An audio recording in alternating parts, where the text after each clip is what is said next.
안녕하세요. 저는 김일호 위원장의 저 에너지를 너무너무 사랑합니다. 먼저 이 얘기 말씀드리죠. 여러분이 힘내십시오. 저는 괜찮습니다.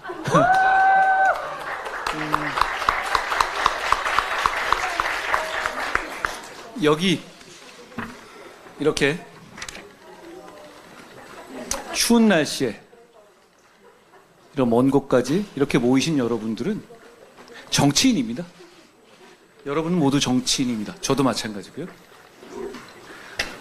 정치는 우리 공동체를 좀 전진하게 하려는 그런 결기와 마음으로 하는 거죠. 사실 그게 기본이어야 합니다. 그걸 잊은 사람들이 많은 것 같지만 사실 그래야 합니다. 우리는 진짜 정치 그렇게 해야 한다고 생각해요. 그런 면에서 여러분이 여기까지 모이신 성의와 마음을 대단히 감사하게 생각하고 제가 함께 하겠다라는 말씀을 미리 드리고 싶네요.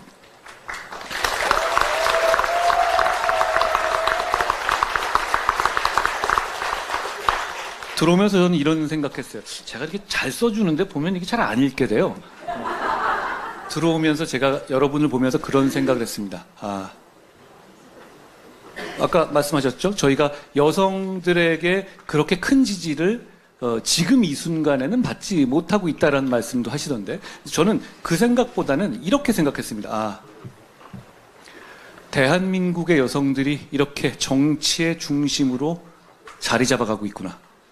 그리고 그렇게 대한민국의 여성들이 정치의 중심으로 자리 잡는 과정에서 정말 많은 분들이 희생하고 헌신하셨겠다라는 생각을 했습니다.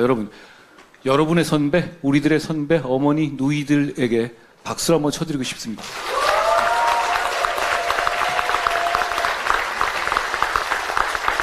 분명히 여성 정치는 발전하고 있습니다. 저는 우리 국민의힘이 여성 정치에 있어서 뒤처지고 있다는 말을 하기 이전에 대한민국의 여성 정치가 분명히 발전하고 있다는 말씀을 먼저 드리고 싶어요. 그리고 그건 정확하게 대한민국의 발전과 비례해 왔습니다. 대한민국이 여성을 인격체로서 존중하고 여성에 대한 어떤 배려를 하고 여성에 대한 차별을 하나하나 느리지만 두벅두벅 보완해 나가면서 발전해 왔다고 생각해요. 저희는 그렇게 이 자리에 와 있고 여러분께서는 그렇게 이 자리에 와 계십니다. 우리는 서울시 의회 의장까지 여성으로 배출하고 있잖아요.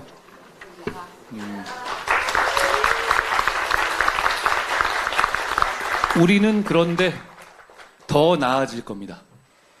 더 나아지기 위해서 정치하는 거 아닙니까? 저는 아직도 제가 작년 12월이나 1월에 질문했던 것에 대한 답과 똑같은 답을 드립니다. 왜 정치하나? 저는 나라가 잘 됐으면 좋겠습니다. 그 마음으로 정치하고 있고 그리고 제가 정치해서 그렇게 만들 수 있다고 생각해요.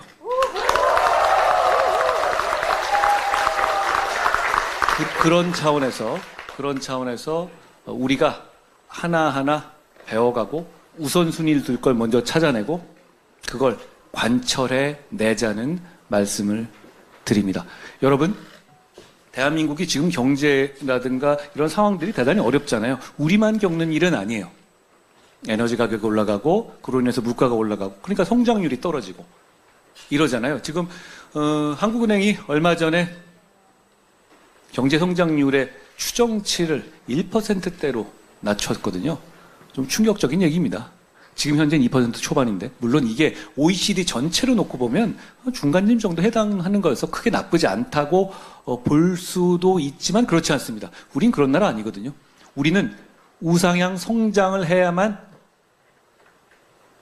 지속 가능한 나라이기 때문입니다. 그런 차원에서 우리 모두가 분발해야 할 텐데요. 역시 이런 문제에도 중심에 여성 정책이 있다고 생각해요.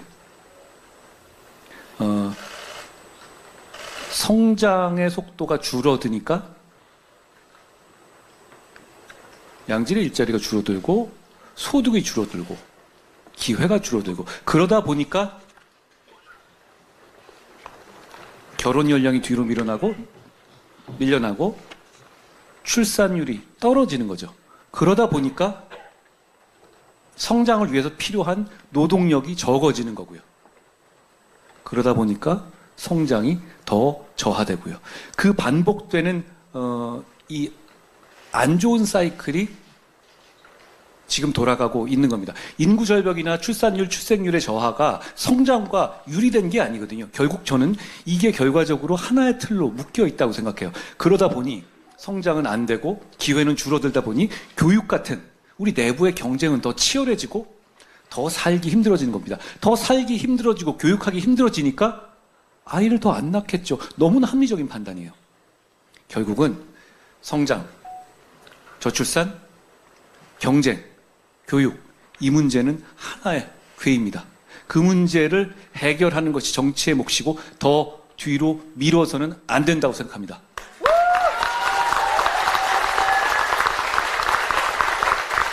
그 중심축 중에 여성 정책이 있습니다.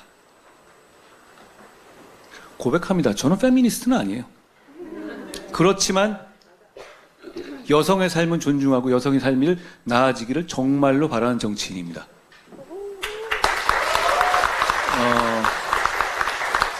그런데 제가 정부 생활을 오래 했잖아요. 공무원 생활을 오래 했죠. 제가 뭐 사람만 잡아놓고 몇십 년 있었던 건 아니에요. 물론 그런 일도 많이 했습니다만 행정 역할을 많이 해봤거든요. 제가 법무부나 이런 곳에 있을 때 인사 담당한 책임자들을 여러 번 해봤어요. 뭐 장관도 해봤으니까요. 인사가 대단히 중요하잖아요. 얼마나 공정하고 공평하게 인사를 해내는 것은 결국 그 기관의 힘이 되고 그 기관이 내는 퍼포먼스를 좌우하니까요. 그런데 저는 여성 공직자들에게 기회를 어떻게든 많이 줘야 한다. 그게 우리 이 기관의 능력을 극대화하는 일이고 그래야만 발전할 수 있다는 생각을 했거든요. 근데 제가 이걸 인사 담당하는 부서 여러 번 해보니까 이렇게 되더라고요. 요즘에 여학생들이 공부를 잘 하시잖아요. 아무래도 뭐 여러 가지 이유가 있겠습니다만 그러니까 그 차이는 없는 거죠. 어떻게 보면 더 성실도의 차이 같은 건데요. 그런데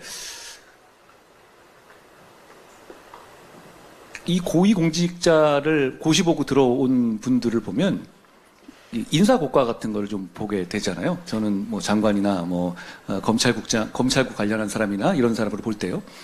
그러면 이런 일이 벌어지더라고요. 초반에는 여성 공직자들의 업무 실적이라든가 그 평가가 대단히 높아요. 오히려 상대적으로 보면 남성보다 더 높아지 절대로 떨어지지가 않습니다. 그러면 이 산술적으로 보면 이게 계속 가잖아요. 근데 그렇지가 않게 되는 게 어떻게 되냐면 그렇습니다. 결혼은 별로 영향이 없어요.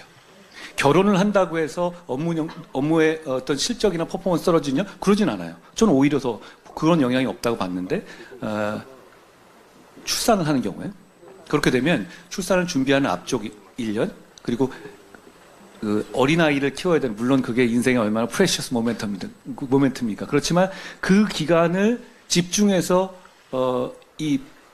바쳐야 하는 그 기간을 앞뒤 1년씩 빼면, 왜냐하면 출산을 하는 딱 그 해만 문제가 아니라 전후해가지고 몇 년 정도가 아무래도 인생에 있어서 우선순위에 있어서 큰 여러 가지 생각을 하시게 되잖아요. 남자들이 아무리 육아휴직을 대신해 준다고 해도 그 부분을 대체하기가 참 어렵죠, 구조적으로. 그러다 보니 어떻게 되냐면 딱 그 기점을 기준으로 해서 굉장히 정말 뻗어나가고 정말 이 실력을 계속 보여주는 분들의 평가가 좀 떨어지는 상황이 생기더라고요. 근데 그게 그 사람에 대한 평가가 아니라 어떻게 보면 충분히 이해할 만한 상황의 변화거든요. 그러다 보니 이제 사실 평가를 또 받다 보면 평가가 좋은 자리를 주게 되죠. 그리고 좋은 기회가 역시 그 사람의 성장을 돕게 되잖아요. 그런 악영향으로 가게 되더라고요. 그래서 제가 장관을 할 때는 이런 걸 도입해 봤어요. 아예 그 전후한 시기에 있어서는 이 평가를 이제 그 평가를 통계를 내잖아요. 그 통계에서 빼는 방식을 저는 도입했었거든요. 그러니까 왜냐하면 그 방식을 거기서 근데 이런 면도 있습니다. 만약에 그때 어떤 보완을 하기 위해서 플러스 점수를 더 주잖아요. 그러면 다른 사람들과의 어떤 갈등이 생길 수가 있어요. 다른 직원들, 뭐 출산하지 않는 여성들도 계실 거고, 뭐 비혼하시는 분도 계시잖아요. 남성들도 그렇고. 그러니까 그 문제가 지속 가능하지 않겠다고 본 거죠. 그러니까 이게 충분히 그 영향을 받을 만한 기간에 있어서는 전체 그 사람의 평정을 내는 데 있어서 빼는 게 어떠냐는 아이디어를 냈습니다. 물론 이것도 그렇게 100점짜리 방안은 아닐 겁니다. 그런데 이런 방안들을 계속 생각하고 보완해야 한다고 생각해. 고맙습니다. 경력이 단절될 거라는 불안감.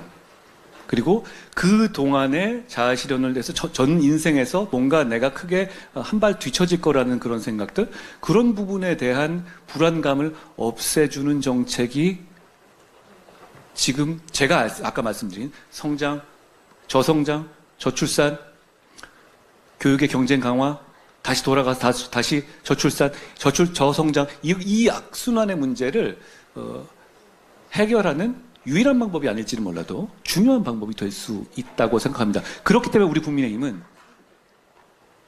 육아휴직에 있어서의 어떤 강제성 도입이라든가 대체 인력을 하는 비용들을 늘린다든가 또 자영업에 있어서도 육아휴직을 허용한다든가 이런 방식들을 연구하는 겁니다.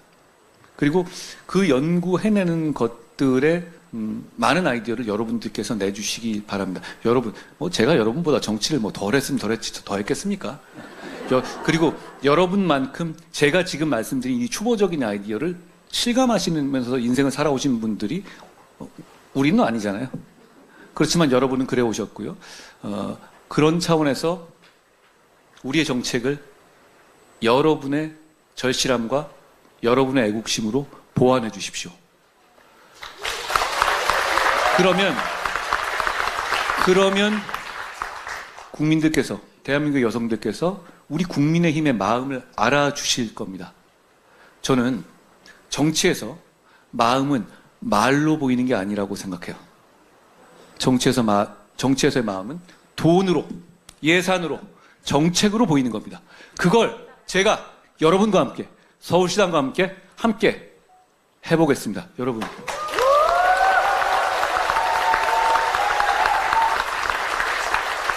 여기 왜 오셨는지 알고 있습니다. 좋은 나라 만들어 봅시다. 제가 끝까지 함께 하겠습니다. 고맙습니다.